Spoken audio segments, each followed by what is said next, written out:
ওৰাং সমগ্ৰ গোৰ্খা ভৱনত ওৰাং আঞ্চলিক গোৰ্খা ছাত্ৰ সন্থাৰ উদ্যোগত উচ্চ আৰু উচ্চতৰ মাধ্যমিক পৰীক্ষাত সুখ্যাতিৰে উত্তীৰ্ণ কৃতিমান ছাত্ৰ ছাত্ৰীসকলক অভিনন্দন জ্ঞাপন কৰে। প্ৰতি বছৰৰ দৰে এই বছৰো হাইস্কুল শিক্ষান্ত আৰু উচ্চতৰ মাধ্যমিক পৰীক্ষাত সুখ্যাতিৰে উত্তীৰ্ণ হোৱা ছাত্ৰ ছাত্ৰীসকলক অভিনন্দন পত্ৰ, জাতীয় গামোচা আদিৰে উষ্ম সম্ভাষণা জনোৱা হয়। এই অনুষ্ঠানতে ছাত্ৰ ছাত্ৰীসকলৰ উদ্দেশ্যে অনুপ্ৰেৰণামূলক বক্তব্য প্ৰদান কৰে ওদালগুৰি জিলা নেপালী সাহিত্য সভাৰ উপসভাপতি মোহন ৰাউতে। পিছত কৃতিমান ছাত্ৰ ছাত্ৰীসকলক অভিনন্দন কাৰ্যসূচীৰ বিয়লি ওৰাং আঞ্চলিক গোৰ্খা ছাত্ৰ সন্থাৰ সভানেত্ৰী তনুশ্ৰী শৰ্মাৰ সভাপতিত্বত জিলা সম্পাদক লয়া প্ৰসাদ উপাধ্যায়ে হাত ধৰা অনুষ্ঠানটি সামৰণি পৰে।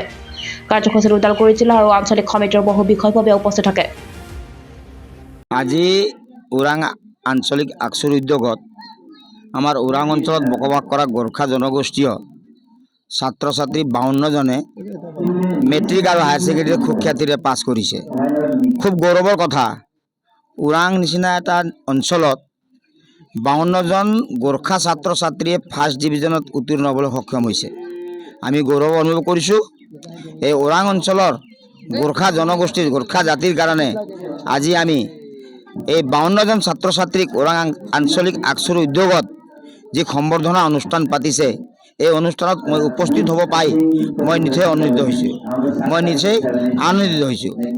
আৰু আগন্তুক দিনত আমাৰ এই অঞ্চলত আমাৰ গোৰ্খা সম্প্ৰদায়ৰ ছাত্ৰ ছাত্ৰীয়ে 52 জনে নহয়, আগন্তুক দিনত আৰু আগবাঢ়ি 152 জন যাতে হওক তাৰ মই কামনা কৰিছোঁ। আৰু আজি আহি এই গোৰ্খা ভৱনত উপস্থিত হৈ মই যিটো অনুভৱ কৰিলোঁ, আমাৰ জনগোষ্ঠীয় ছাত্ৰ ছাত্ৰীসকল যথেষ্ট আগ্ৰহী, যথেষ্ট কষ্ট সহ্য, আৰু তেখেতসকলে আগন্তুক দিনত আৰু উন্নতি কৰিব বুলি মই আশা ৰাখিছোঁ। আৰু ওৰাং আঞ্চলিক আকচুক মই ধন্যবাদ জ্ঞাপন কৰি তেখেতসকলে যে আমাৰ ছাত্ৰ ছাত্ৰীসকলক উৎসাহিত কৰিবৰ কাৰণে এই অনুষ্ঠানটো পাতিছে তাৰ কাৰণে মই তেখেতসকলকো ধন্যবাদ জনাইছোঁ। মই এটাই আহ্বান জনাওঁ আমাৰ অভিভাৱকসকলক, যাতে তেখেতৰ ল'ৰা ছোৱালী সন্তানক যাতে আগন্তুক দিনত এইদৰে আগবাঢ়ি লোৱাৰ কাৰণে বা আগবাঢ়ি যোৱাৰ কাৰণে শিক্ষা দীক্ষাৰ ক্ষেত্ৰত তেখেতসকলে যাতে ল'ৰা ছোৱালীসকলক সহায় কৰে বা তেখেতসকলক যত্ন লয়, আৰু তেখেতসকলক যাতে আগবাঢ়ি যাবৰ কাৰণে যাতে আমাৰ অভিভাৱকসকলে যত্ন কৰে, তাৰ কাৰণে মই অভিভাৱকসকলক আহ্বান জনাওঁ। মই ভালে পাইছোঁ আজি ইয়াতে গোৰ্খা সন্মিলনে মোক চাৰ্টিফিকেট আৰু ভালকৈ সন্মান দিছে। আৰু মই ভালকৈ পঢ়িছিলোঁ, সদায় পঢ়িছিলোঁ, আৰু এইটোৱে ক'ম যে আপুনি সদায় পঢ়ক অলপ হ'লেও। এই এক্সামৰ একদিন আগত পঢ়িলে একো নহয়, গতিকে সদায় পঢ়িলে অলপ অলপ কৰি ভাল মাৰ্ক আহিব। আৰু মেট্ৰিকত হওক বা যিকোনো পৰীক্ষাত হওক। ভৱিষ্যতৰ কি পৰিকল্পনা? মই চিভিল ছাৰ্ভিচৰ লাইনত যাবলৈ বিচাৰিছোঁ। তোমাৰ সাফল্য ভাল লাগিছে।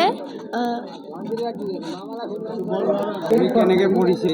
তুমি যি একাউণ্টিং লাইনত যাব বিচাৰিছোঁ। কেনেধৰণে পঢ়িছিলা, কেনেদৰে তুমি দৈনিক হাৰ্ড ৱৰ্ক কৰিব হৈ যাব। Thank you. কি হ'ব বিচাৰিছা? CA বা SCCA কৰিম। মাক দেউতাকক কি ক'বা? Thank you. Work hard and it will definitely pay off. Thank you. হয়, আজি ওৰাং আঞ্চলিক গোৰ্খা ছাত্ৰ সন্থাই বিগত বছৰৰ দৰে এই বছৰো 2026 চনত সুখ্যাতিৰে উত্তীৰ্ণ হোৱা প্ৰায় 52 গৰাকী কৃতি ষ্টুডেণ্টক আজি আমি সম্বৰ্ধনা কৰিবলৈ পাই সুখী অনুভৱ কৰিছোঁ। যোৱা বছৰ 42 জন আছিলে, এইবছৰ 52 জন হ'ল। এনেকৈ যদি প্ৰত্যেক বছৰে বাঢ়ি যায়, আমাৰ গোৰ্খা জাতিটোৰ কাৰণে সঁচাকৈ এটা ভাল অনাগত দিনত বা আহি থকা দিনবোৰ এটা ভাল ৰাস্তা আমাৰ গোৰ্খা সমাজে পাব বুলি আমি আশা কৰোঁ। মই আজি আপোনালোকৰ এই চেনেলটোৰ পৰা ছাত্ৰ ছাত্ৰীসকলৰ অভিভাৱক এইটোৱেই আহ্বান জনাব বিচাৰোঁ। চাওক, শিক্ষা হৈছে অপৰিহাৰ্য। শিক্ষা মানৱ জীৱনৰ অপৰিহাৰ্য অংগ হয়।